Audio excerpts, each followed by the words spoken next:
Depend করে আপনি আসলে কী চান। আর এখানে একটা বড় আছে, এটা আমি সবাই ধরেন যারা ব্যবসায় হইতে চান, চাকরি করে হন না নিজে হন যাই হন, সেটা হচ্ছে ফ্যামিলির সাপোর্ট একটা খুব ইম্পর্টেন্ট জিনিস। হ্যাঁ, সবাই নিতে পারে না ফ্যামিলির প্রেশারটা, যে হচ্ছে না। যেমন আমার ফ্যামিলিতেও অনেক সময় বলে যে কিসের দরকার এত ব্যবসা, এত চিন্তা, এত মিটিং, এত তোমার শরীর খারাপ, বয়স হয়েছে, পারবা কিনা।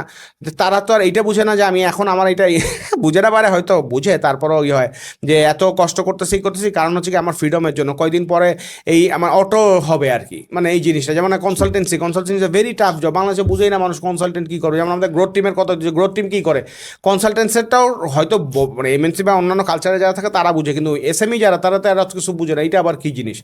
কিন্তু 1 বছর 2 বছর বা ধরেন আমি যে 6 বছর 6 মাস 1 বছর ধরে দিচ্ছি, এখন আমি তো দেখতেছি যে অলমোস্ট লাইক আপনার রেভিনিউ স্ট্রিম তৈরি হয়ে গেছে আমার জব লাইফে যেরকম ছিল সেই রকম, এবং হয়তো এটা এক্সপোনেনশিয়ালি বাড়তে থাকবে 1 মাস 2 মাস 4 মাস পর। তখন আমার ফাইন্যান্সিয়াল ফ্রিডমটা বাড়বে, আমি আমার ফ্যামিলির বেশি টাইম দিতে পারবো।